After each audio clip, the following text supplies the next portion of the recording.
After a few days spent in Nairobi preparing the expedition, we're finally ready to hit the road together with the rest of our crew from the National Museum of Kenya. Joining us on this leg of the trip, Ken Wambua, a local botanist, Patel Muiruri, a local anthropologist, and Job, our expert driver. Today we head towards the north of Kenya, not too far from the Ethiopian border. Final destination, Mount Kulal, an eroded extinct volcano just east of Lake Turkana, which hosts one of Kenya's most well-preserved forests, an extremely biodiverse ecosystem in the middle of a very dry and inhospitable landscape. On Mount Kulal, we will meet the Samburu people, who will help us to understand how they've been living in close collaboration with the forest, protecting it whilst obtaining from it all that is necessary to survive, forming a perfect balance with mutual benefits. The Samburu will help us to understand how climate change has been impacting these areas and their livelihood, and how they've been working together to adjust to the changes without causing further detriment to the environment.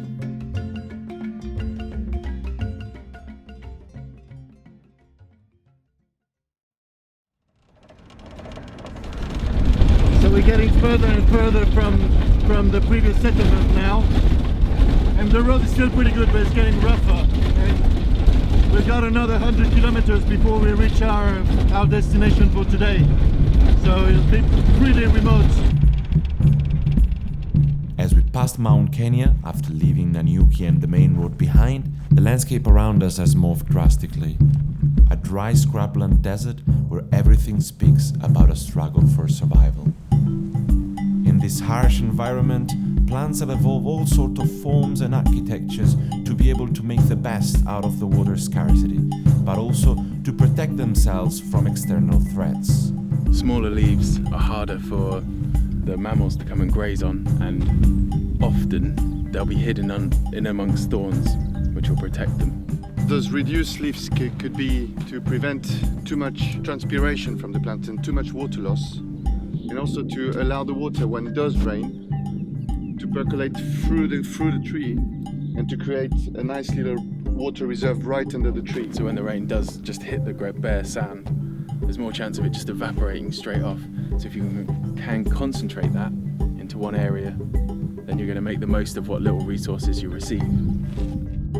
What seems clear here is that the presence or absence of water silently shapes this landscape and becomes the key component around which every living thing has to adapt to in order to endure the scorching heat and the barren soil.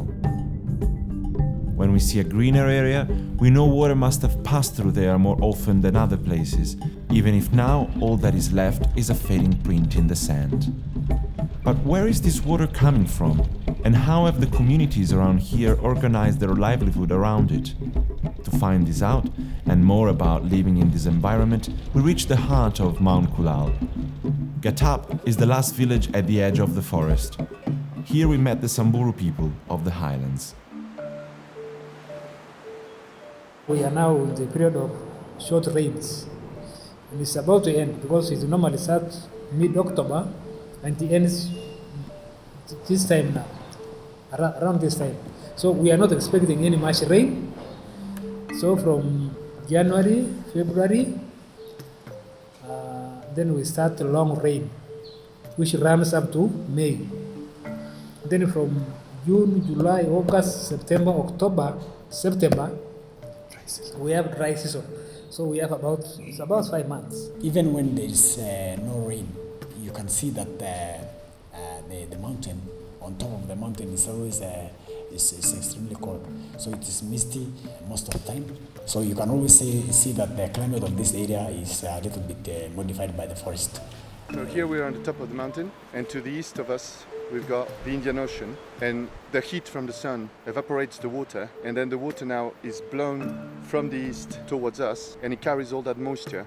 And when it hits the mountain, all that humidity is taken up in elevation, and then it starts condensating because the temperature starts to go down. So all the humidity is trapped by the trees, trapped by the canopies, and it condensates on the leaves, and then it generates actual liquid water that can then percolate down to the ground.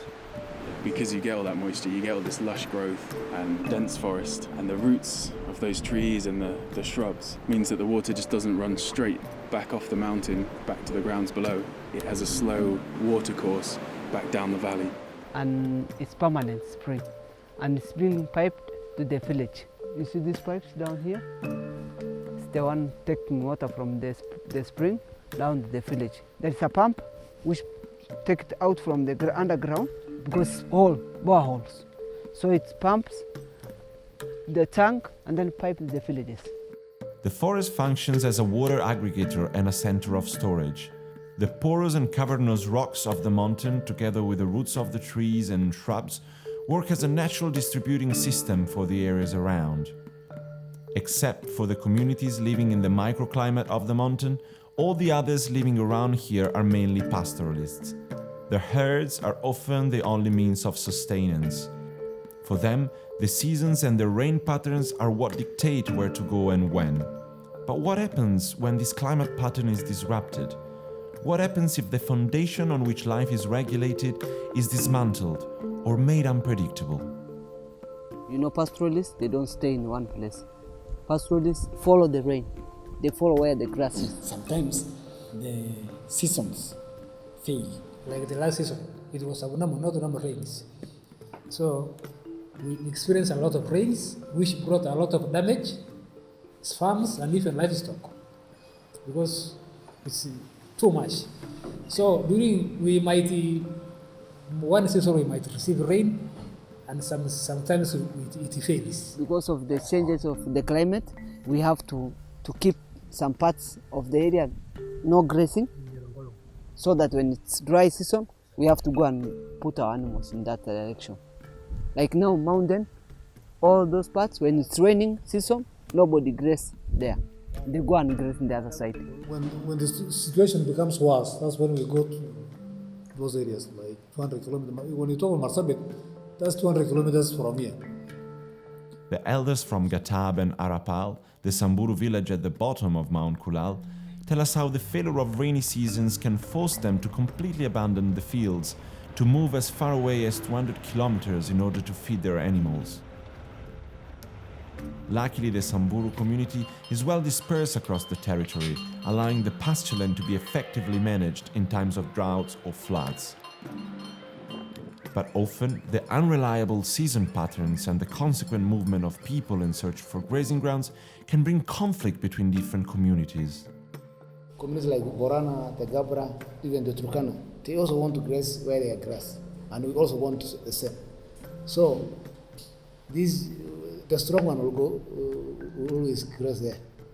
Or at times,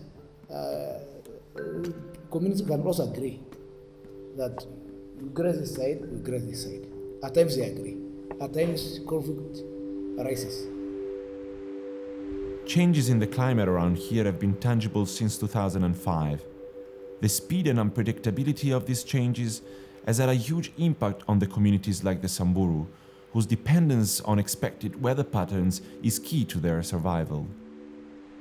Being far from big settlements, self-sufficiency has always been key to communities like the Samburu, who can find in the forest the best ally for their struggle. The Samburu people know more than anyone else the importance of conservation and of managing the limited resources of the environment they live in. In fact, they are the real guardians of the forest. So I'm part of the forest because I'm also coming from the conservation group called Chore Conservation, which was started in 2007. I'm the chairman currently, and we protect the forest as well. The forest has a number of trees which are very, very, very important for us.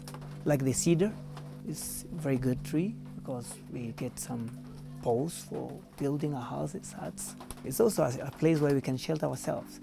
And in case of insecurity, we also get honey during seasons. So the forest also has herbs and many other things. So that's why the forest is important. They say we don't spend in hospital or going to hospital or dispensary. We depend on environment with plants, trees, which are around us, because we have a lot of medicine in those trees. We had locked horns with the administration one time because we want to say this cedar tree we don't want people to use. Take it to other centers. There was a time the government wanted to send a lorry to take the poles. We said no, let it go empty, because we cannot accept that. We stood with my group, just right. We said no, we are not going to accept, because this is our right, the forest. And this forest is helping us. So we want it to remain like this. But the village is really growing up, you know. When I was a young kid, you know, we are the first people, we were born here. And actually it was the first generation of people born in the village. Other than those one, people have been roaming around, walking around like our parents and these things like that. Because this village has potential of many things like tourism and things like that. And I'm sure it's only the road, some challenge on the road, that we are trying our best, you know, to make sure that we grow, like what we saw in England and Marsabit. So the village is growing in terms even of the school population. The people are growing, you know, people like universities, a number of them have gone to offices, work in Nairobi, Marsabit, Isiolo, Maralal, you know, they're working. As the community tries to reach out for exporting and importing goods and to improve access to education and skills for the young generations, it also has to fight back the pressures of a system that too often ignores the interdependence of human life with the environment. One thing I will not be recommending people to do is to have a road cutting through the forest, from this village direct through the forest maybe and going the other end. Some people use the forest route and then they can carry the logs and take very important species of trees. While we're just sleeping, we just raid the forest and take things and go this other direction. Yeah, we only use for our small uses, but which does not exhaust it. One way we really have it. No burning, no cutting of trees in Howley, and for business, nothing. Yeah. Mm-hmm. As we leave Mount Kulal and its forest behind, we find ourselves reflecting over all the stories we have been told. About this shared human struggle to find a way to grow, to find progress in our communities, but without having to exhaust what brought life to them in the first place, without having to endanger what is at the very core of their existence.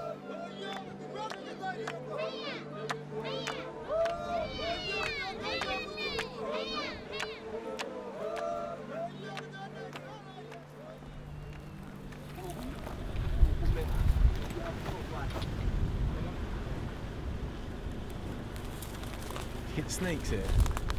Maybe. Go ahead and wrestle.